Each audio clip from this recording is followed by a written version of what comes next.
Hello viewers, I'm SB and welcome back to Pyre. Throughout the history of the channel, I've always maintained that failure is not something to be afraid of. It's almost never the end of the world to fail at a thing, especially, a thing in a video game. We could almost not be doing a thing with lower stakes, right? But I'd be lying if I said that the last couple of liberation rites weren't weighing on me a little bit. And it's something I'll get over. It's just, first of all, it's kind of embarrassing to fail in front of a lot of people. And secondly, I'm a little concerned that we might... I don't know exactly how this game's narrative plays out all the way, but, is it possible that we are not eligible for the good ending anymore? Have we missed too many? I have no idea. And I'd hate to not be able to see, the coolest ending. I don't know. We'll see how things work out. The game is forgiving of failure in a way that most games aren't, and I'm at least interested to see where things go, having now screwed up in two fairly large and important ways. Let's move on.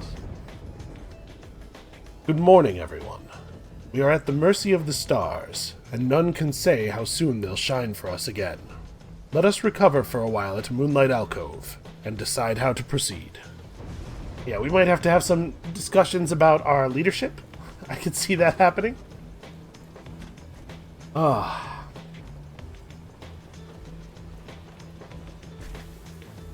Another thing that I was kind of thinking about is, it's not just a bummer that I've lost 2 liberation rites, it's a bummer that I've lost to those 2 specific teams. Because there are a number of people that I would be fine with letting back onto the other side, right? If Dalbert won a rite and sent his kid home or went home himself, absolutely fine. That dude, the demon who led the Tempers, the team that we played in the first liberation rite, if that guy got home, it kind of seemed like he just wanted to go home to his love and his family. That's fine. But the people we let back over were H. Manly Tinderstoff, who is without a doubt going to use his accumulated fame to do some horrible stuff on the other side, and then the Witch Udmilda, who seems to actually want to feed the world to some kind of elder deity. So I'm kind of screwing things up for everybody. I gotta get my head on straight here. Let's chill. Best make yourselves as comfortable as possible here for the time, Nightwings. The rites ought to commence again before we know it. Until then, be well.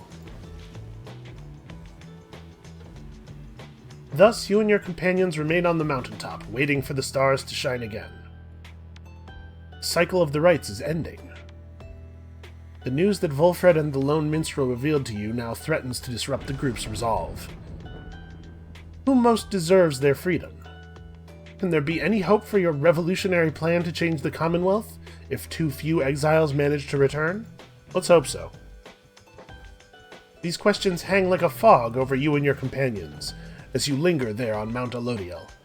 So it is worth noting that Jodariel has managed to get the plan to 49% likelihood on her own. I think we probably made a very good choice there. So honestly, if we can just send 1 or 2 more people back, I bet we can make things work out. I'd have a lot more security in that notion if Volfred would let me in on any of what the plan actually entails. For now, the exiles of the Nightwings vow to stick together for as many opportunities as they shall have. Many moons pass. One cold evening, Volfred finds you off on your own. By the way, we will read the book. In fact, that might be next episode, book time. I've been waiting quite a while now, just sort of letting pages accumulate. We should definitely get in there and actually see what it says. I'm sure it's relevant. If not, it'll be interesting at least. Well, my boy, it's time once more. Come see. Volfred indicates the sky, and through the snow you see that he is right.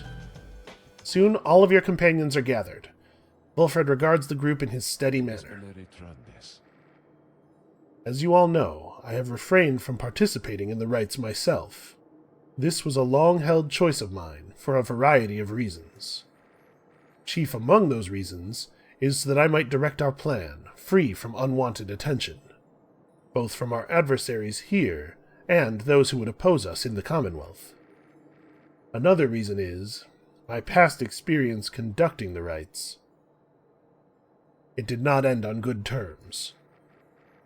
Before my time, the Nightwings comprised 3 exiles: Brighton, Erisa, and Orlek. Little Tizo was with them as well, still learning in their ways. Brighton, this is a...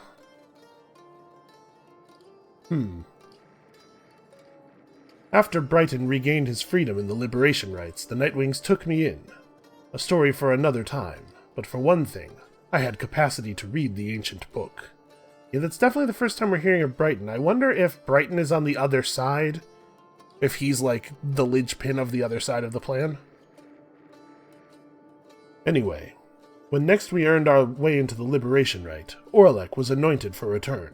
He had long been in exile, and his horns were beginning to show. We prevailed.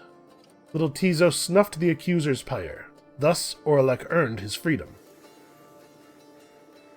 However, just as the shimmer pool was to engulf him, Erisa, she shoved him from the precipice and took her freedom in his stead. She perished, of course. Only the anointed can transcend the shimmer pool. But she thought the warnings were a myth and paid the price. She was always restless. I presumed Orlek perished too. To survive a fall from Mount Elodiel, I was left alone. Subsequently, I made no attempts to reassemble the Nightwings, knowing that such treachery, such harm was even possible as part of this ordeal.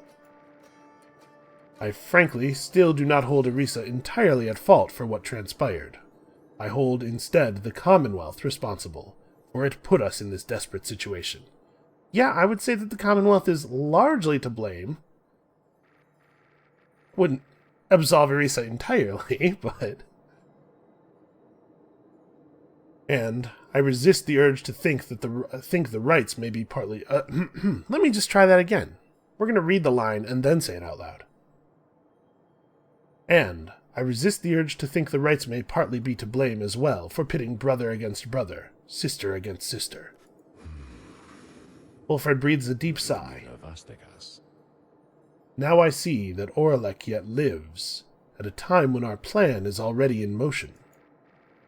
And even the stars are fading, perhaps a signal that the scribes themselves know that the Nightwings are divided, and that they do not approve. But I choose to take it as a sign that we must act. The scribes have put us in a set of circumstances where each one of us may rise to the occasion. The Nightwings and our plan need all the help that they can get, and so I have made a decision which I wish to announce here to you all. In the name of the Nightwings, and, reader, by your leave, I would conduct the rites again. Long have my skills languished in the matter, I admit, although I trust I shall regain them soon enough. While I once vowed never to conduct the rites again, our present situation calls for all our resources to be brought to bear. And so, if I may be of use during the rites to come, I shall avail myself. That's all. Now then, our reader shall determine where we are headed come first light. Volfred bows his head to everyone, while the others exchange looks, then, one by one, salute him in turn. I mean, yeah, welcome back. We're definitely not liberating you. Once more do several stars shine bright in the night sky, revealing several paths for you to pursue toward salvation. Okay, let me talk for a second about Volfred. Just so that everybody's clear on what I'm thinking. I'm concerned that Volfred might be messing with us, that his plan is maybe not all that it's cracked up to be. The problem is... there are two problems. Problem number one is that it seems too good to be true, doesn't it? And that makes me nervous. Problem number two is I've just played too many video games, and it's always with the twists, always the bad guy's the good guy, and the good guy's the bad guy. You know, this would be a very video game narrative thing to happen, right? For it to turn out at the critical moment that, Volfred was against us the whole time. Like, Volfred was having us work for him, right? Everybody has played a dozen games that have this basic plot structure. So... I think there's basically no situation where we volunteer to send Volfred back, right? If he's actually going to execute a plan that frees everyone, he can be freed by the plan. Anyway, we still haven't met with Tamitha again, and I think that's probably what we ought to do. I don't see much value in playing against the Tempers, that's for sure. We probably will need to talk to, we'll probably need to deal with Barker at some point. I guess, who's the lead right now? Oh, it's Tamitha's team, actually, is the lead. Well, we probably actually don't want Tamitha's team to be one that we play against in the rites. It would be cool if the team we play against in the rites, in the Liberation Rite, was somebody where if they get back to the other side, I'm not going to feel like we doomed the whole planet again. So it would probably be best if it was like the Fate. Let's do our best to beat the Dissidents and the Essence before the next Liberation Rite, and intentionally not challenge the Fate. So it would seem many purposes unite here.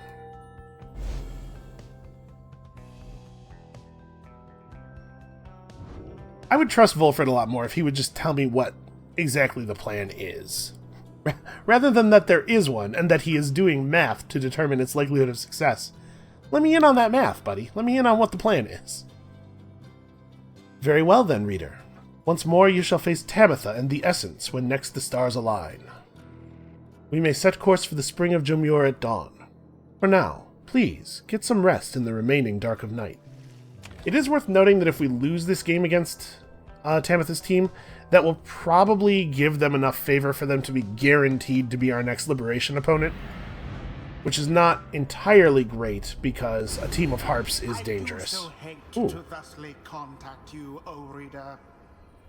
Yet an awful rumor reached me recently that you have within your retinue a traitor to the Nightwings and the Commonwealth alike. But you would never harbor such a traitor, now would you?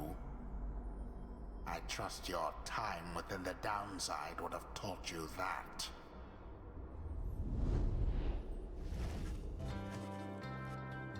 Boy, do I trust the voice more than I trust the people in my wagon? I don't know.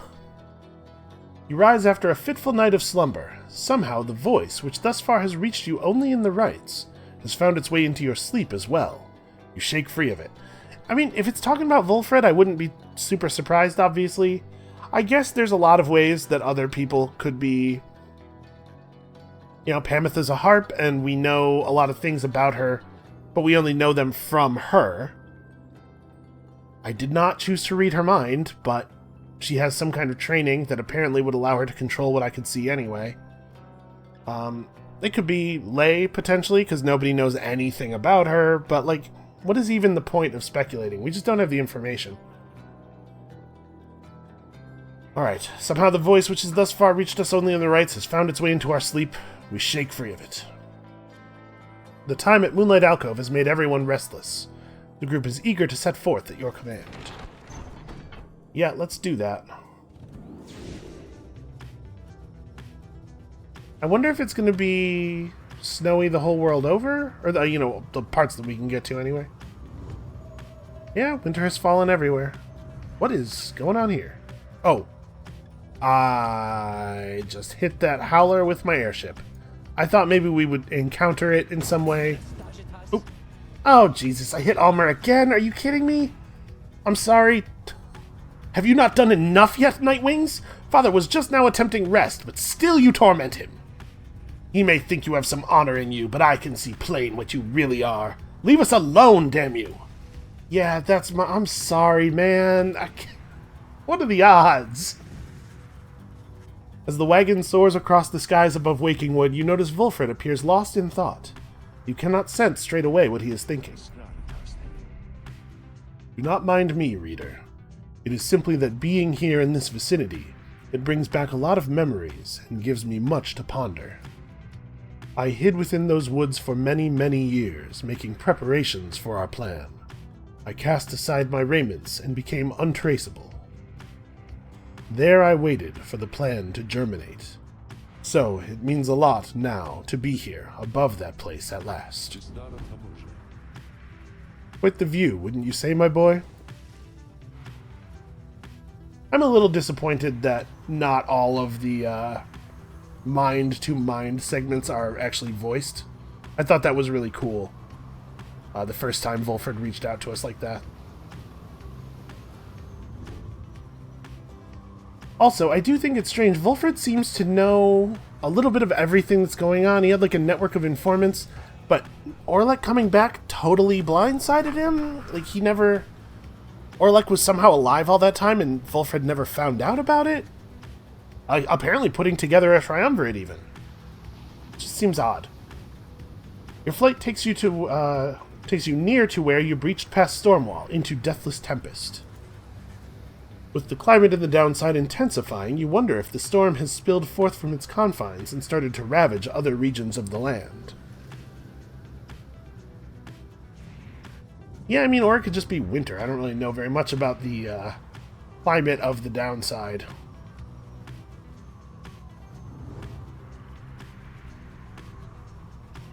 We're seeing a lot more points of interest, so I feel very, very justified in our, like, snaky S-shaped flight path here.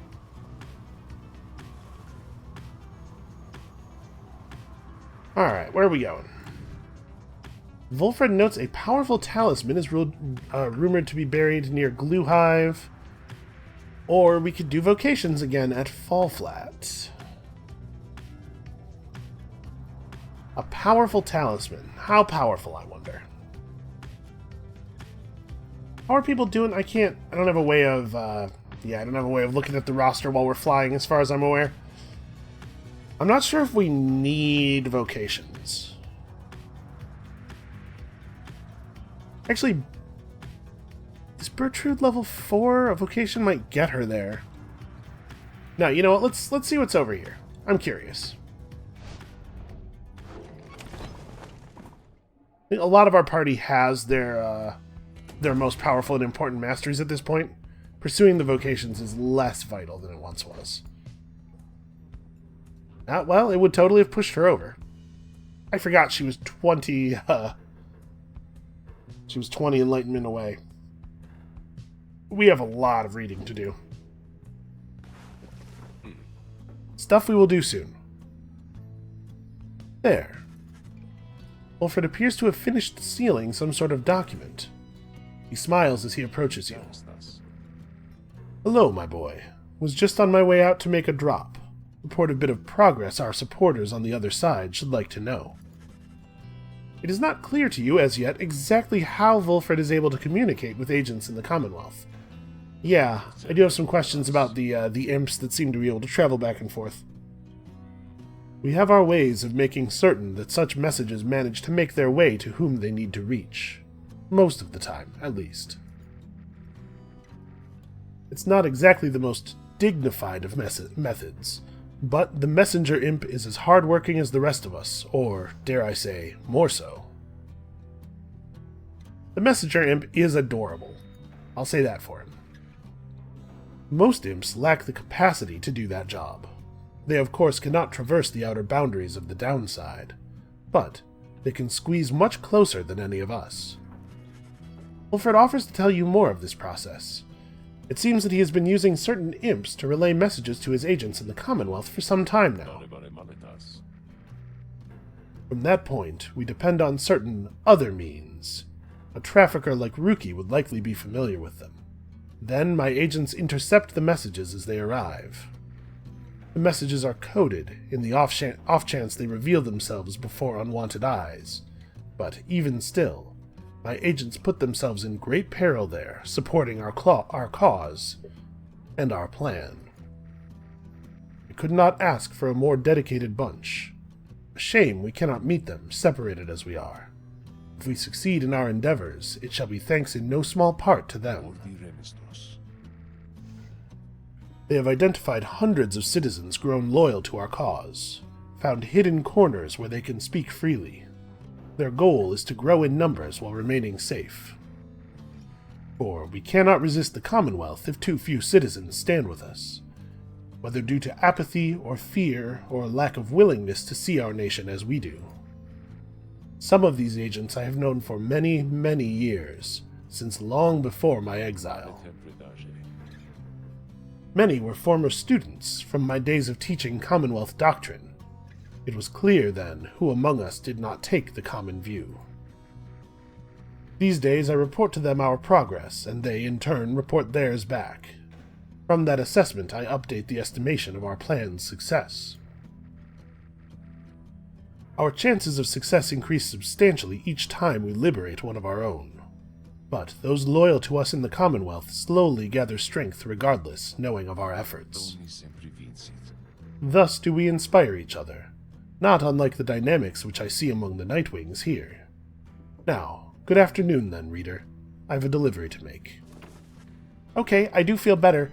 I was kind of thinking that, like, it sure sounds like what we have is a plan to start a revolution, and that sort of thing involves a lot of logistics that were not obviously occurring. I'm glad to see that some of the stuff that would need to happen is indeed happening. Alright, Sandra's cursing the scribes, as she does. Ruki's eating his share, and maybe then a little bit. Tizo's off napping. Sir Gilman is inhaling some food, which probably is the only way he can eat. Pamitha's out on the prowl. Well, ain't that always the way? Edwin is practicing his letters? Edwin, are you trying to become a reader? Don't you know that kind of thing can get you into a lot of trouble?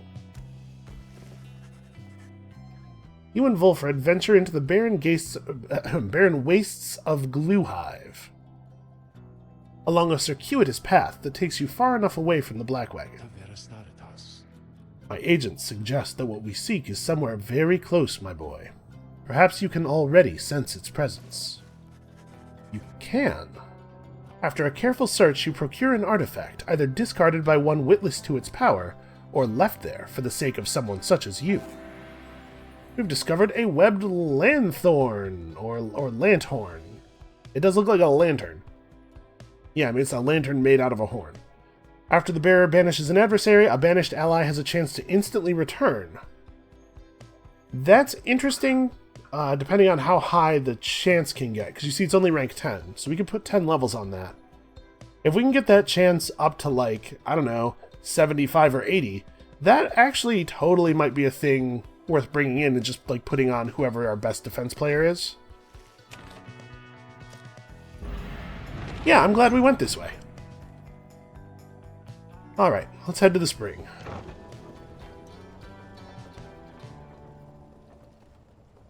This place looks the most like a really weird metal cover, I think, out of all the places we've been. That scorpion with the bowling ball on it is just a very strange sight. The wagon comes to a sudden stop after a near miss with someone or something that got right in its path. First, you see no sign of whomever or whatever it was, but then... That sounds familiar. A voice rings out from off to the side of your path. The friendly yet somehow aggravating tone leaves little room for question as to who it is. Hey guys, so maybe watch where you're going a bit more next time, I guess? You must have scared Dad half to death. I mean, just look at him. Yeah, he looks real shaken up about it. But it's good running into you like this, because I got for you a really special deal. We got some pretty out there stuff on hand, and it's been slowing us a bit, to be completely honest here. Something about him, I don't know, Dad just hasn't been himself. But once we open shop, why, these little numbers, they're gonna go flying off the shelves. And you can have first dibs. All you gotta do is give us a lift, because you're headed to the Spring of Jomir, right? Just drop us off when you get there, okay? The Black Wagon does not provide for you the most spacious accommodations, but it may have room enough for Falcon Ron, barely, at least for the short remainder of your trip. On the other hand, you sense a troubling energy from whatever strange artifacts he is transporting right now, and wonder whether you should get involved. Of course we should get involved, it's like an adventure. Also, I do like Falcon Ron. Yeah, let's help him out. Though your fellow exiles exchange cautious looks, you invite Falcon Ron to climb aboard. Oh, great, thanks guys. I'll just squeeze right in, he does not. Dad, come on, put your back into it already. Eventually, Falcon Ron manages to get on board, as you prepare to set forth again. Cool, welcome aboard for now.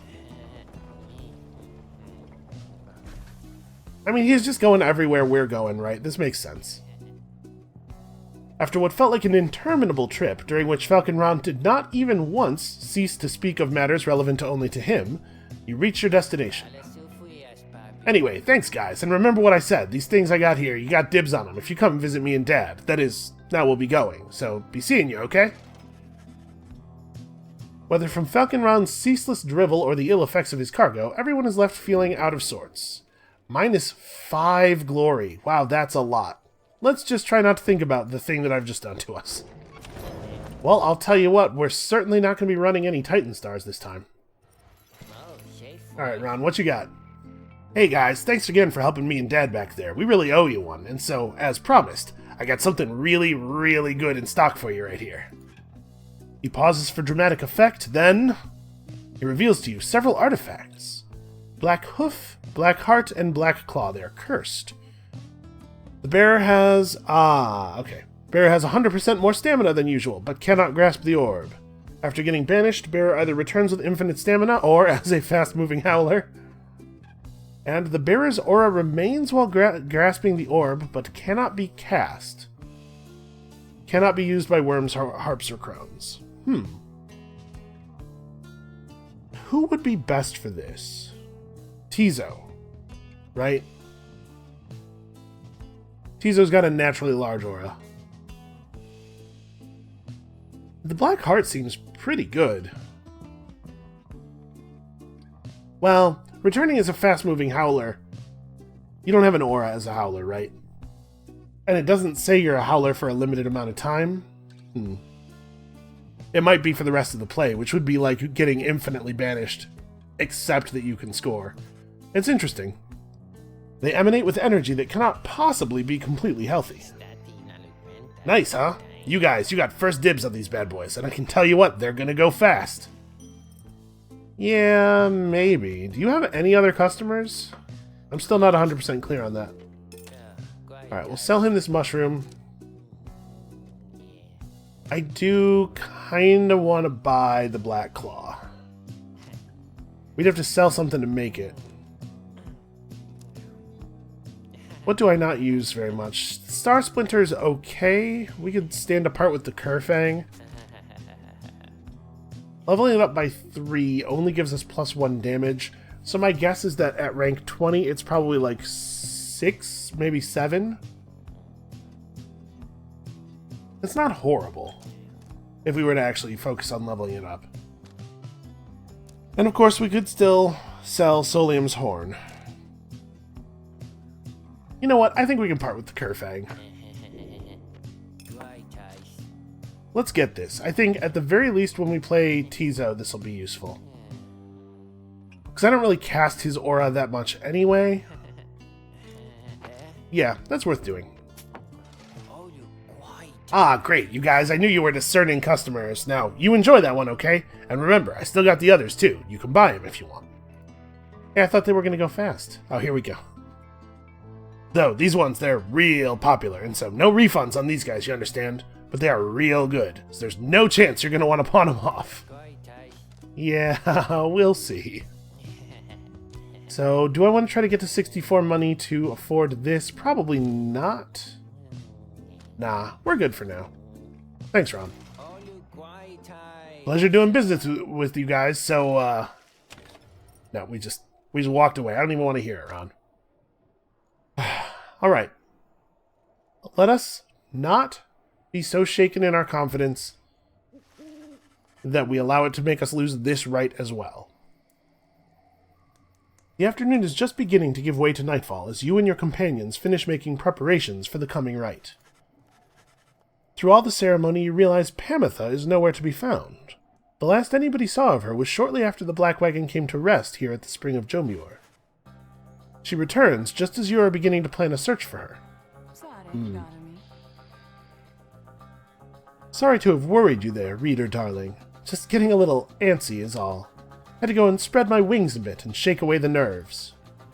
She's holding something back. Don't you get in my head. I'm telling you the truth. I'm telling you the truth, damn it.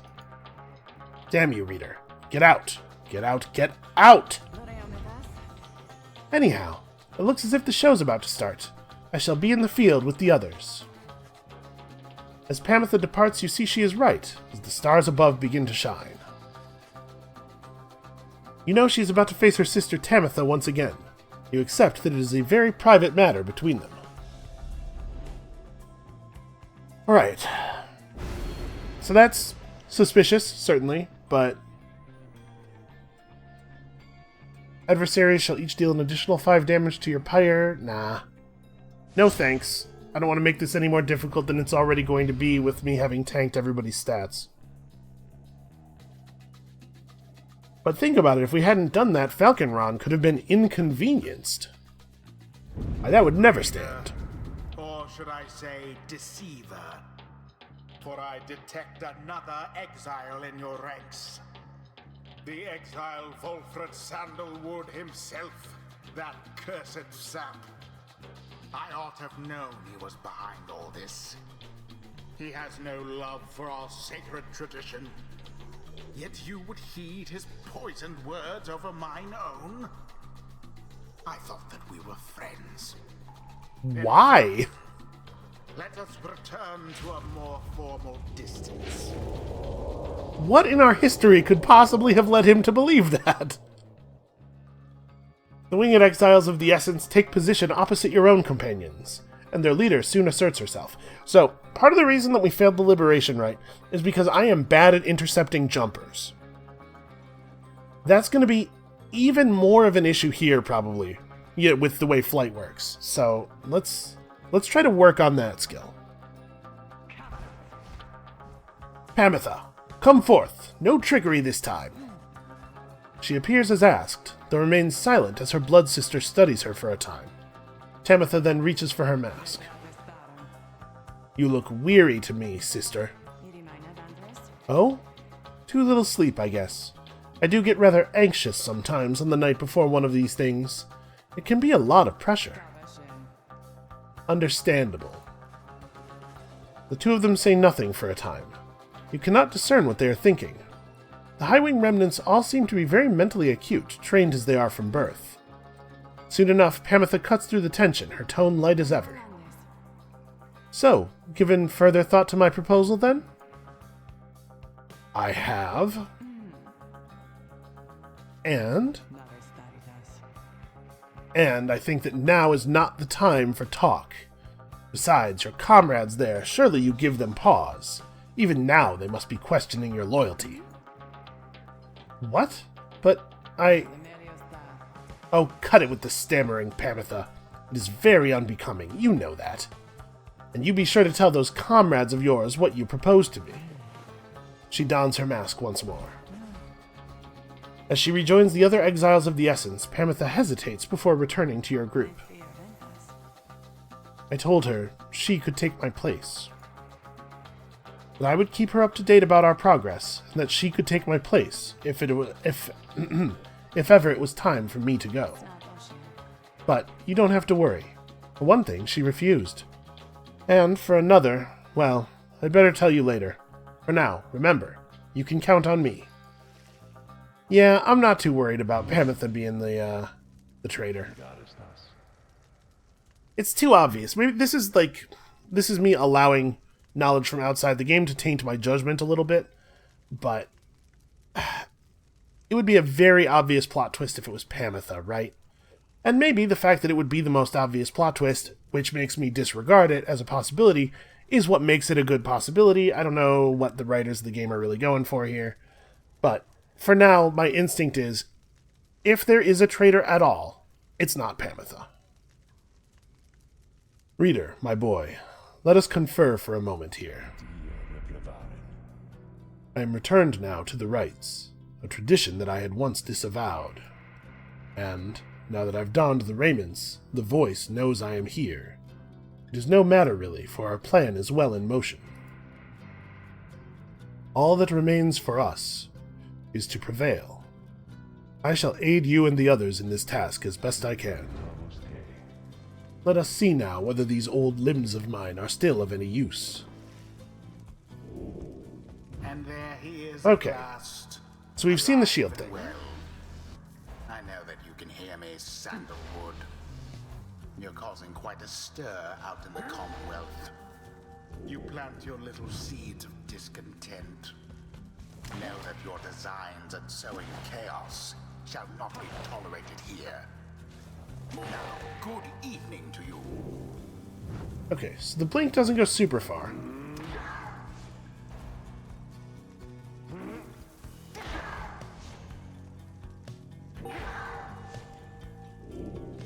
Alright. So what's the benefit of holding it? It seems like the aura goes to about the same place eventually. Does it grow more quickly? No, it doesn't really seem to. I guess there's not really a benefit to holding it, except that, you know, this whole time I'm aiming, so I could be accounting for somebody's path or something. Alright. Now then, Nightwings. I look forward to conducting with you all, if and when, of course, the reader calls for us to stand as a triumvirate together. So, the sapling seems like it would be useful for, like, blocking a, what do you call it? Blocking a choke point so that people have to expend their jump early or start flying early, as the case may be. Okay. Volfred is at maximum inspiration, but has no actual enlightenment. It probably... I guess if we're definitely not having him be one of the liberation people, it's not super important that we get him up.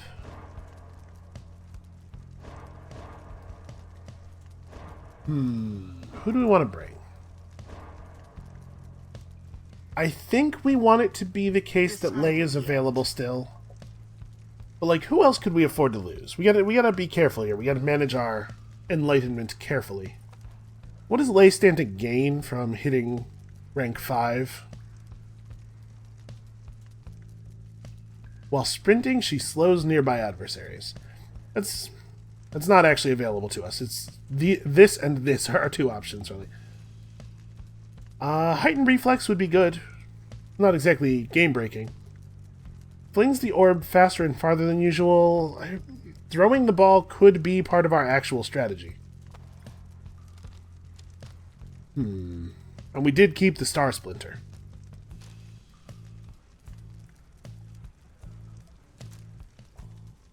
Who's going to be our team? We probably should have Pamitha in. Well, I don't know if Pamitha actually wants to be part of vanquishing her sister. Is that even good for us?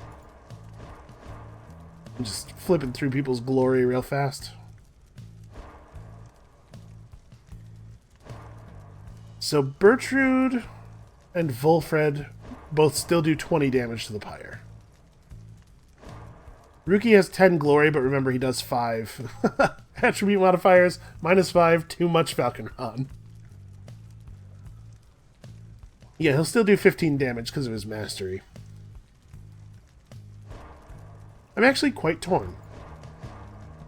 Well, we should run Bertrude because we want to get her to the next level. So, her blast piercing solid objects is actually totally relevant here. Although, oh wow! So each level that we put this up gives it 5 extra percent, meaning that at rank 20 it would be 100% chance to return allies. Maybe we want to stick her with this instead. She's pretty good at banishing. Well, we're definitely leveling this up.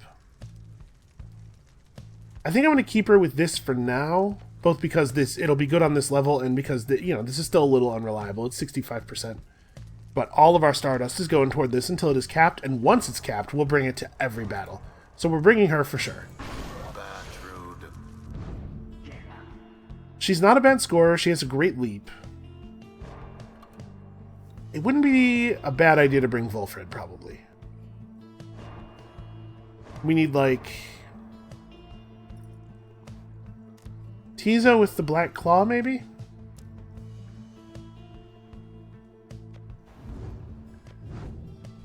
The enemies don't really have great aura. Yeah, they all have small presence. They have kind of weak auras anyway. And Tizo can fly, which will make him better at bumping into them. Or his flutter probably will make him better at bumping into them. Let's bring Tizo. And then, finally...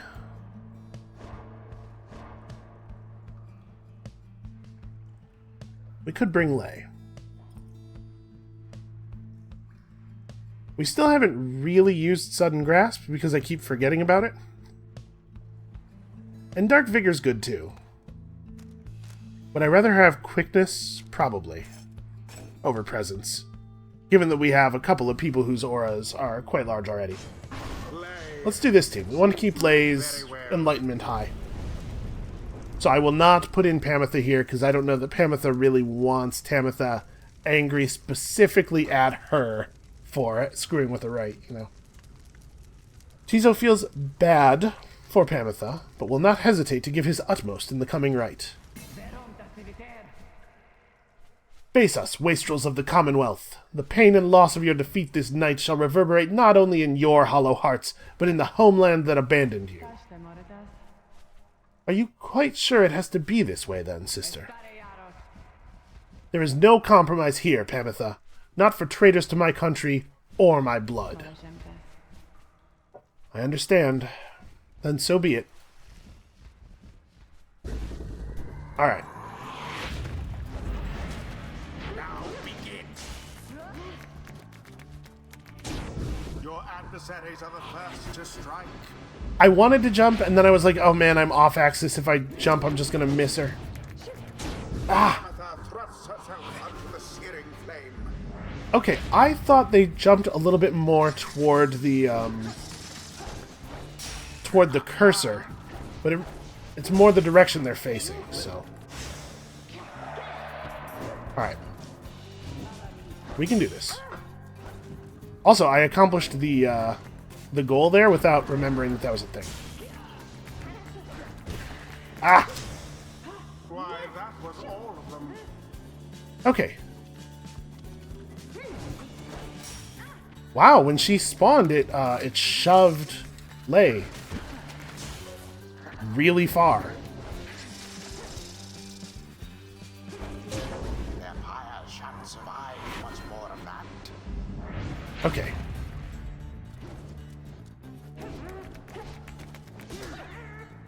Got him.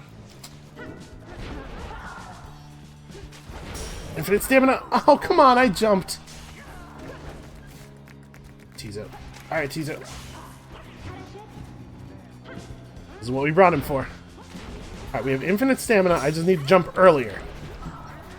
Apparently it doesn't matter. It will never be early enough. Glory to the scribes.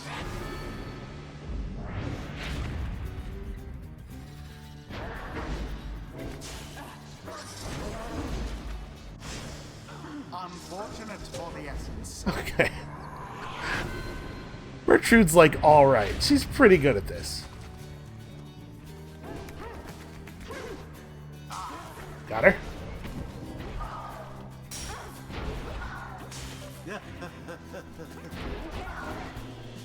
Go, go, go, go, go. Alright, that's a good place for us to drop our moon sign.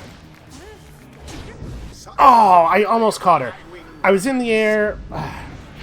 The flying, man. The flying's tough. Big on Bertrude.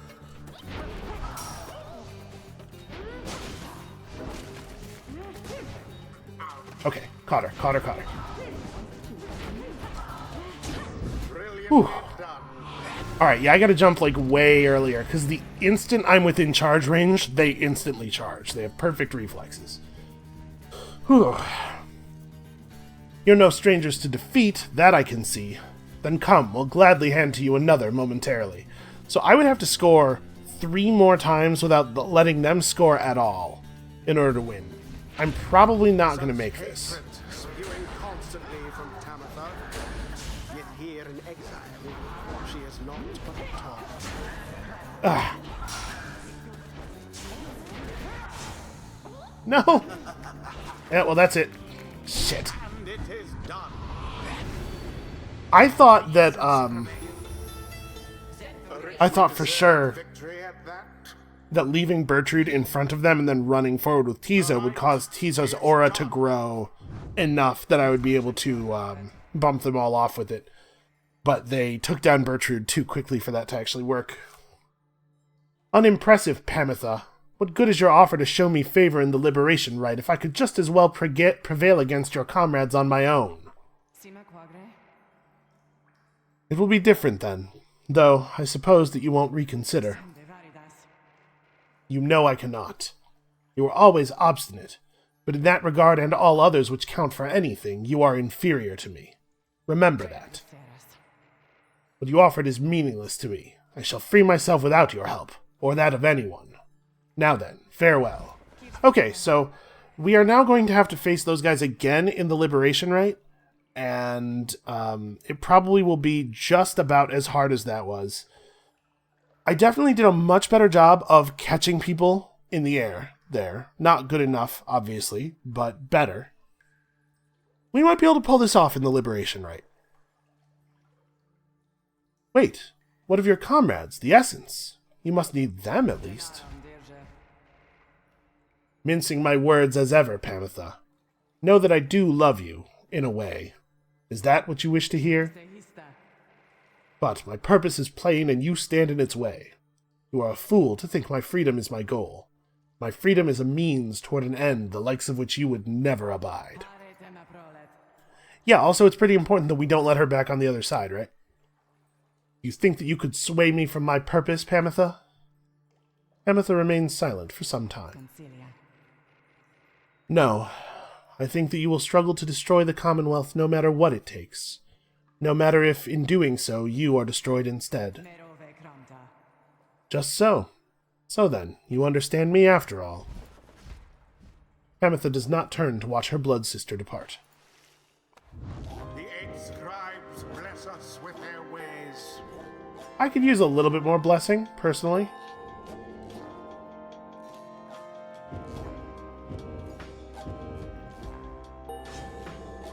Apparently, the exile Virtue is committed to the path. Well, we got something out of it at least. This land, so rife with eldritch knowledge, long forbidden in the Commonwealth. We learn the stuff of fear itself.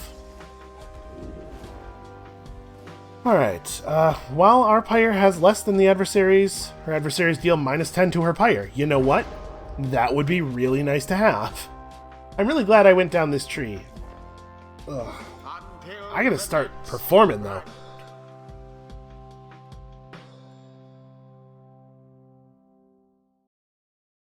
Interesting. From the sentence of Chief Physician Oralek. You remember, Tariq made that offhand comment about traveling for a long time with a doctor that I thought, given Tariq's mysterious manner, might be a Doctor Who reference. Turns out he was talking about Oralek. Back at the Black Wagon, you are taking some time to recover after failing to prevail over the Essence in the Celestial Contest, when Volfred approaches. An unfortunate result, my boy, though I am confident we can do better. We have the means. There is always the Beyonder crystal there, if you need it. The rites may be ending, but we still have time to achieve our plan if we can get the better of our adversaries. Well, I mean, we've made it over 50%. It's something. Come then, let's see whom we shall square against when the stars next align. All the words were there. The stars yet shine for you, revealing various paths forward. So I believe at this point, even if we played against Barker's team and lost intentionally, their favor still would not be higher than that of Tamitha's team. So we will, I believe, play against Tamitha's team in the next Liberation Rite. It'll be a tough one. See, we don't really need to beat Dalbert. That's not going to help anybody. Play against the Tempers. We could play against... Yeah. Let's go say hi to Barker. I do like his music. Let's let the people that I don't dislike lead their own fates. We're gonna be butting heads against old Barker again, are we, chum? Guess it helps to know ahead of time so I can brush up on my groveling. He then shares with you what he knows of your next opponent. That time it wasn't my fault. Barker Ashpaws, a volatile cur whose pack, the Dissidents, conduct the rites more so for thrill than freedom. Back on the other side, Barker never quite took to the culture of the Commonwealth, and often ran afoul of the law for various acts of boorishness or vandalism.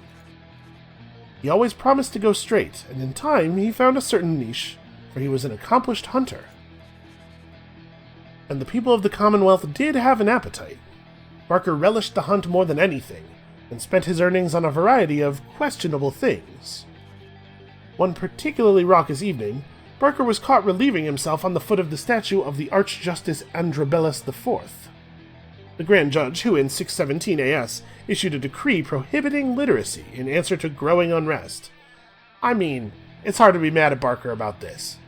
And that was the end of his citizenship. In the downside, it seems he caught the notice of the dissidents, who in turn must have observed his speed, ferocity, and fearlessness. He is now the best of them. Barker's reputation grew among the exiled curs of the Jomur Valley region, where he is feared and unafraid of taking what he wants. Not long after they flushed me down, I was just trying to make ends meet and made a deal with him. In hindsight, let's just say it was a bad idea. He can make my life go real sour if he wants. Anyway, I better go pass out. We got a long few days ahead. We wish Rookie a restful evening in turn. It is too late to take flight, though tomorrow you can press on.